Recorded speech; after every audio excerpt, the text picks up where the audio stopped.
ఏర్పాటు జరిగింది 10వ తారీఖున 7 గంటలకు కార్యక్రమం భారీ ఎత్తున 7 నియోజకవర్గాల నుంచి ప్రజల్ని కార్యకర్తల్ని తరలించి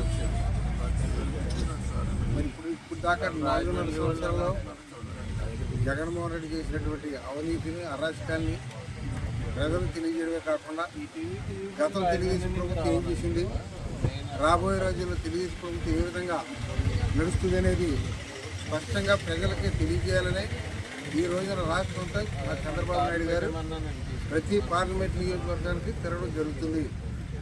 మరి దీని గురించి మరి 4 నియోజకవర్గ ఇన్ఛార్జీలు 19 నియోజకవర్గ తెలుగుదేశం పార్టీ కార్యకర్తల అభిమానులు కూడా భారీ ఎత్తున ఏర్పాటుకి అందరూ సహకరిస్తున్నారు.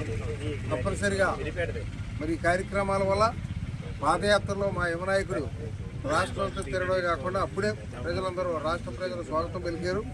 మరి ఈ రోజున నారా చంద్రబాబు నాయుడు గారు కూడా అదేవిధంగా మరి తొలి నియోజకవర్గంలో ఏ విధంగా పాదయాత్ర కార్యకర్తలందరూ ప్రోత్సహించారో అదేవిధంగా రేపు జరగబోయే 10వ తారీఖు 3 గంటలకు జరగబోయే కార్యక్రమాన్ని కూడా కార్యకర్తలందరూ ఏ నియోజకవర్గాల్లో కూడా ప్రోత్సహించాలని కూడా కోరుకుంటూ తప్పనిసరిగా 2024లో తెలుగుదేశం పార్టీ అధికారంలో రావడం ఖాయం.